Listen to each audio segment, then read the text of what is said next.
After years of preparation, Zambia has finally managed to migrate from analog transmission to digital transmission through a $273 million project. The digital era is creating challenges as well as opportunities for the creative and broadcasting sector. Today on News in Depth, we will be looking at how authorities are attending to these challenges as well as the opportunities that the digital era is creating for the broadcasting sector.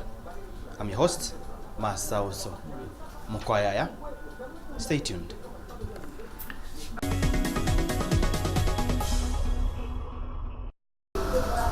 One Zambia, one nation,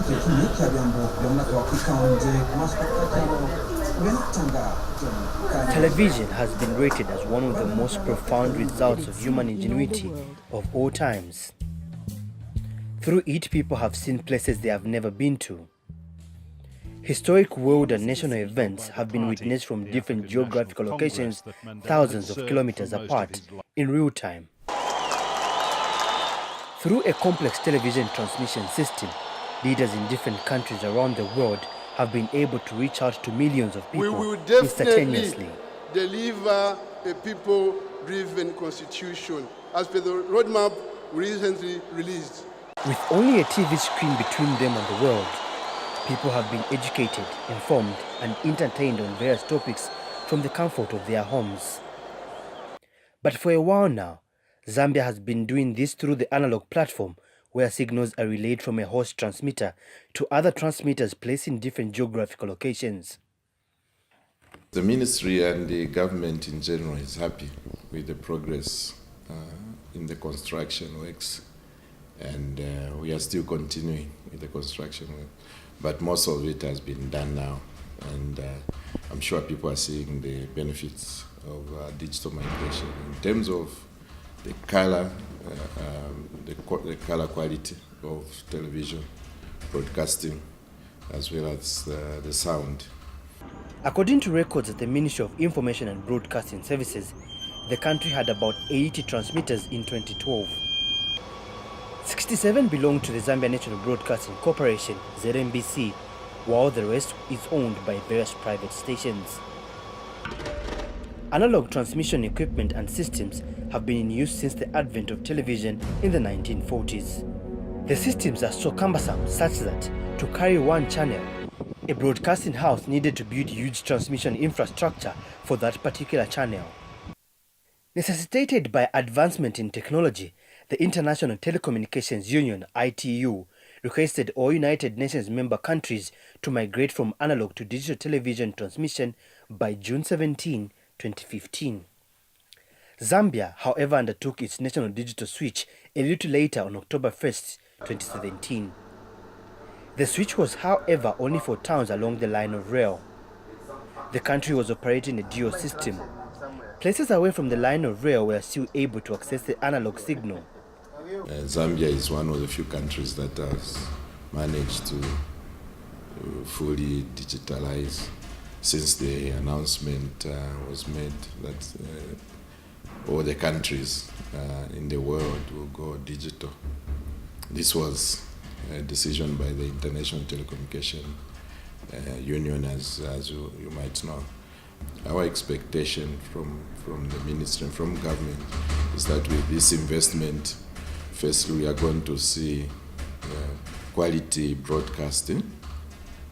Apart from that, we expect quality content. The Independent Broadcasting Authority, IBA, says digital migration is a huge and significant technological transformation that hinges on many aspects of development. The authority is happy to witness quantifiable progress in digital transmission being beamed across the country. The Television Broadcasting Regulator, IBA, notes the limitations that the analog transmission era posed on the growth of the broadcasting sector. The switch to digital transmission has opened up the industry for many players. Congratulations to Zambia. I think we've made a huge stride towards completing the process. We are not yet there 100%, but I think what has been achieved so far is quite significant. For the regulator, it's both a challenge and also an exciting moment, because you see that before digital migration, We only had less than 10 players, on the scene. Almost all facets of life have been covered in the new and transformed, licensing framework, which has resulted in us having as many channels as possible on the television platform. The digital migration project is so complex and expensive. The process entails changing established systems, procedures, and broadcasting protocols that have been used for many years. To effectively undertake the project, government had to acquire a $273 million United States loan from Exim Bank of China. The Ministry of Information and Broadcasting Services explains that questions on how the money can be paid back in a cost-effective manner saw the birth of Topstar. The project itself should pay. It should pay itself. So that's how we came up with SPV, a special purpose vehicle, in the name of Topstar, meaning we created this company ourselves as government. So this is actually a Zambian company. It's a government company whose sole purpose is not only to be a signal carrier, but also to pay back the loan. So how do you pay back the loan? So this company is going to pay back the loan through being a signal carrier, meaning carrying different TV players on their platform, and also that these players who are being carried should pay carriage fees, because it has never been free anywhere in the world. The Zambia Information and Communication Technology Authority, ZICTA, issued the public digital distribution license to Topstar, and the private license was given to GoTV. ZICTA also allocated the two institutions the spectrum on which the migration is taking place. We are the ones that provide the spectrum on which the digital migration process can actually operate on. We have also gone further in getting involved in the set-top boxes. I'm sure you're aware that those that do not have digital ready television sets will have to buy set-top boxes, and so that they can have, be able to watch. According to the digital migration policy, Topstar is required to provide nationwide coverage and services to content service providers on a non-discriminatory basis in order to provide universal access. Topstar's mandate as a public signal distributor was to ensure that we provided affordable pay TV to the masses, and of course carried the signal of the local TV stations. So currently we are standing at 16 Zambian TV stations on the Topstar platform, and definitely it has come with some hiccups. I think there were some teething problems, but compared to the region, I think Zambia has made great progress, and Topstar has an open door policy, so we do engage with the TV stations to discuss some of the issues that came about with digital migration, definitely in terms of quality of the signal, in terms of availability of signal also across the country. Those are some of the issues that were raised, and some of them that we're addressing as well. As a public signal carrier, Topstar is providing the digital network infrastructure that will receive content after aggregation from broadcasters for signal distribution. Prime Television is one of the private stations on the public signal platform. Station proprietor Gerald Shower says the migration has enabled the relatively new media house to secure a nationwide reach. TV stations now only need to pay carriage fees to be carried on the public signal distribution network, which reaches to all corners of the country.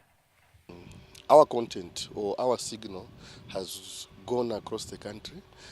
People in far-flung areas are able to watch us without any problem. But in those days, one needs to have, like an aerial for you to access a signal. But now, with coming of DTT, it is much easier because it's a matter of plug and play. People are able to watch the signal. Apart from that, even the quality that we have now is better than in those days because we're in analog. The digital broadcasting experience is enabled by a set-top box, STB, or digital terrestrial transmission, DTT, decoder connected to an analog TV set or viewed via a digital TV set. A sharper, brighter, crisp picture, clearer audio signal is one of the improvements that has come with a shift to digital TV. Set-top boxes have been standardized by ZECTA in collaboration with the Bureau of Standards, and the standard is ZS813. And ZECTA is also the one that gives the authority or the license to the business entities that are distributing set-top boxes. So nobody should distribute set-top boxes or sell without getting a license from ZECTA. This is so that we can protect members of the public from getting fake products out there on the market. The $273 million digital migration project also caters for the refurbishment of ZNBC and Zani studios, as well as the construction of 5 new provincial broadcasting studios to be managed by ZNBC. Studios at ZNBC have been torn apart. All the old equipment which has been rendered obsolete in other countries has been removed for replacement. There's enhanced sound, enhanced picture, all because now we are on an old digital platform. You may recall that at some point we were saying there's going to be an improvement, basically because we had some of our production being done in digital, but the end product was an analog product, meaning that we would do the production in digital. For instance, in the Studio 2, we would do the production in digital, but the video processing before we send it to the transmitter would actually be analog. Now that's a segment of the analog part has actually been gotten rid of. We have actually eliminated that segment, and all our processing now is in the digital platform. Rose Chumpoka is the director of programs at ZNBC. Ms. Chumpoka says the installation of new digital equipment at the public service broadcaster has ignited a ray of transformation at the institution. She says all the major programs have already been given a facelift. As ZNBC, we did initiate a program sometime last year, well ahead of the DTT. And this program, under the Programs Directorate, which we dubbed Sprint 24, in fact 50 days of sprint. The idea of the project was to reconceptualize a lot of our signature tunes. We also had to work on our backdrops. You will notice that a lot of our outlook on screen has changed, and we've got a motion graphic in terms of our news. We also did work on our lower thirds, which is basically the crawlers that you see, the name titling, that has been enhanced. For the corporation's Director Sales and Marketing, Peter Shola, the new look at ZNBC has created a renewed business environment for its partners. It's become a very exciting time. First, if you check in terms of the technology, now people are yet to believe that yes, indeed, technology has changed. The quality of our programming now is really measuring up. The quality itself is just what has excited the market and the advertisers out there. So we're seeing a lot of excitement to a level where most of them now are willing and ready to do a lot of business with us because of the change in terms of our programming and indeed the quality of our technology. Mr. Shula says the corporation's top-notch and cutting-edge services are available to the public. You see us partner a lot with the sports associations. We want to bring or give the viewers a lot of sports, not just football. Of course, football will be there. We'll ensure that we bring out the lower leagues, Division 1, Division 3. We'll follow them in the rural areas. But we'll also offer our products to the Basketball Association of Zambia, netball, mention all those. You'll be able to be seeing all those now on ZNBC. But also on the social component, we've created a product called the Notes Board. Through this Notes Board, we'll block like an hour. And through an hour, people can buy 5-10 minutes. We can do live coverages to show what is happening at their wedding, at their kitchen party, all because of this capacity that we have. And ZNBC Director Engineering, Malolela Lusambo, explains that ZNBC is distinctively set apart in the industry. The national broadcaster can now handle up to 5 live events at once, a thing that no other broadcaster can do in the country. ZNBC OB vans can be hired by any neighboring country and will be able to do the production.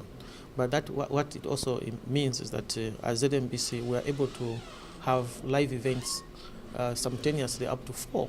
We can even have more, but 4 is certainly something that we are able to undertake. We can have the president, for instance, on the Copper Belt.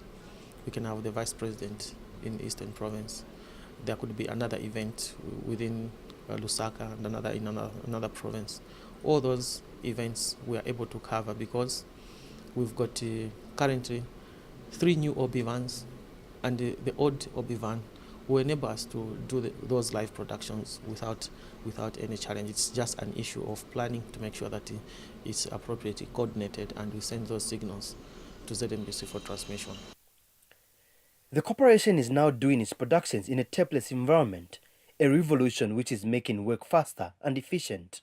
The tapeless environment having been established, it means that from the word go, we'll be archiving our content in digital. So as time goes by, it means that if there's need to change formats, because technology is always evolving, it's always changing, you can't really say we have now arrived.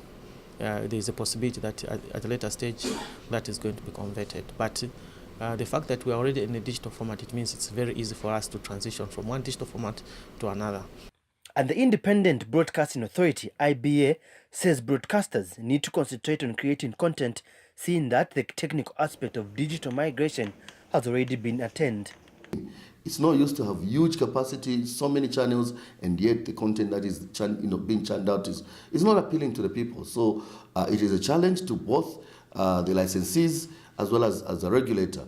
And one of the things that we've actually done is to develop a content regulations, basically to ensure that the content that we produce, first of all, conforms to the laws of this country, of course the IBA Act and several other laws that govern this country. According to the digital migration policy, content service provision shall be undertaken by content service providers, who in this case are broadcasting stations. The policy further says the main role of content providers shall be to develop and aggregate broadcasting content and send it for dissemination by the signal distributor, who in this case is Topstar. But Prime TV proprietor Gerald Shower is concerned that Topstar is playing the content provider role when the policy does not state so. They're only supposed to be a carrier, but now they are playing 3 roles. They're a signal carrier, content provider, and pay TV. So these are some of the problems, because there's a bit of abrogating the digital migration policy. For me, they have somehow abrogated it. They're not, following the agreement, and so if only they could remain signal carriers on its own, I think it would be much better. And Topstar Public Relations Manager Mwazipeza Chanda responded to concerns raised by Mr. Shower.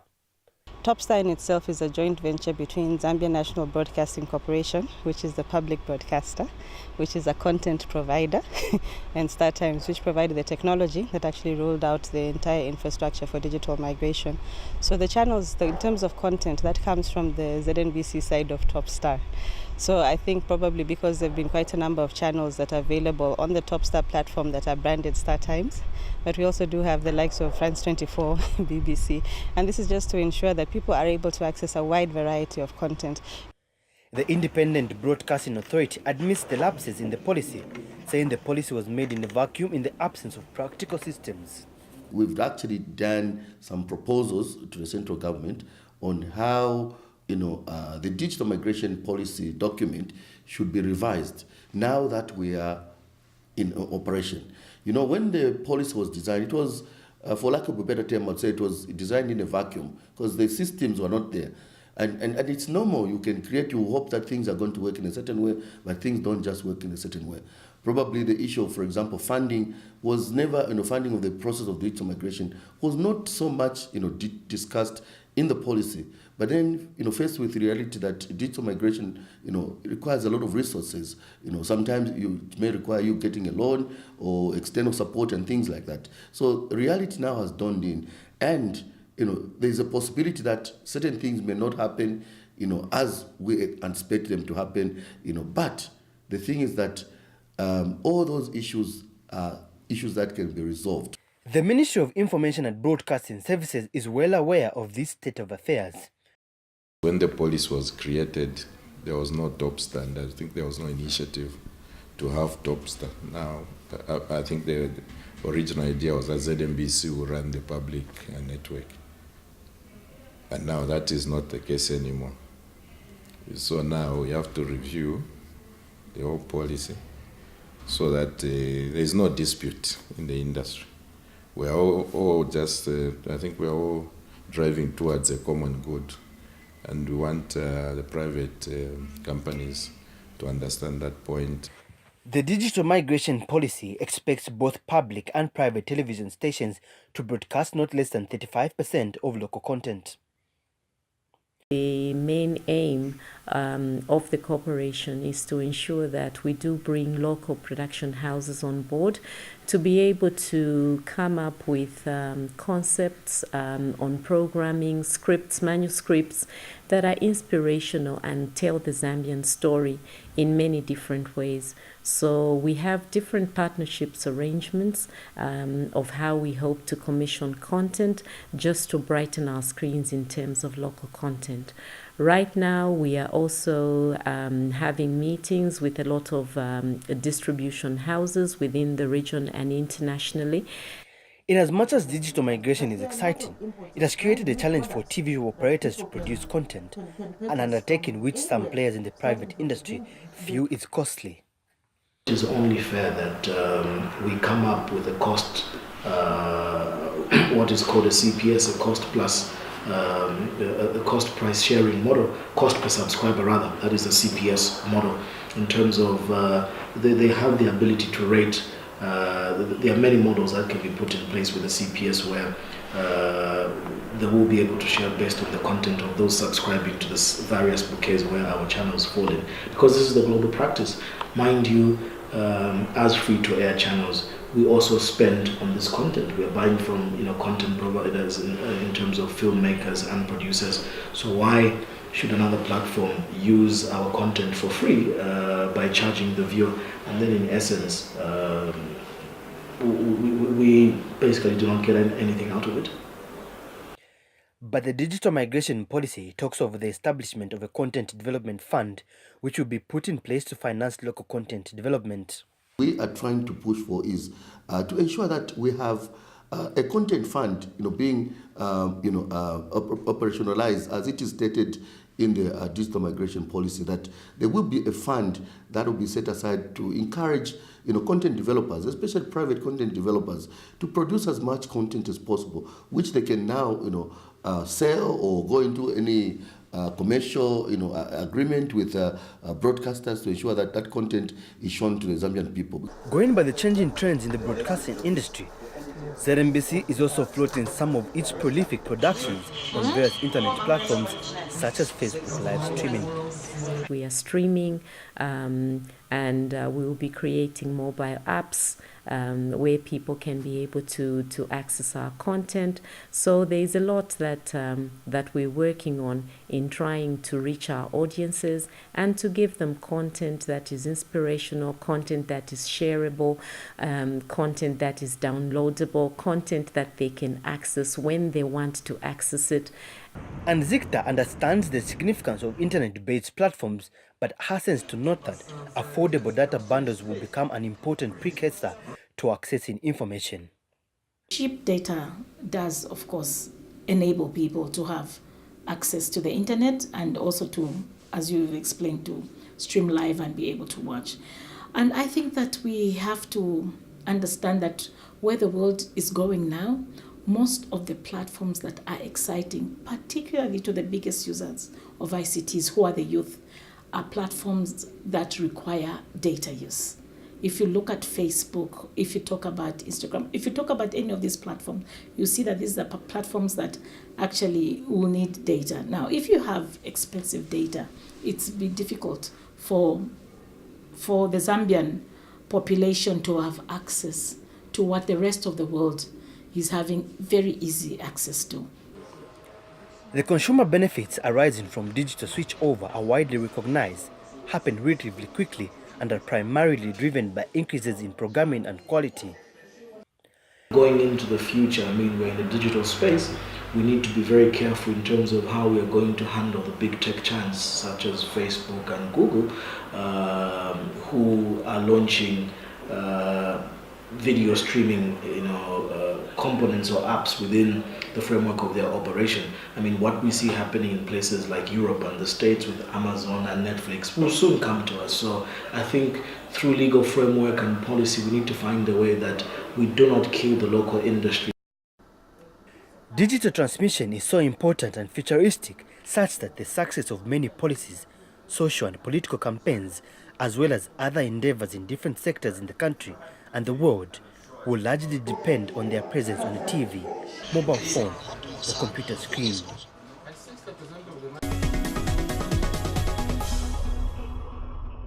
This is where we come to the end of this week's edition of News in Depth, where we have been looking at challenges and opportunities that the digital era is creating for the broadcasting and creative sector. Next week, join Penny Fanyerenda as she looks at the national dialogue process. I have been your host, Masauso Mukwayaya. Please enjoy.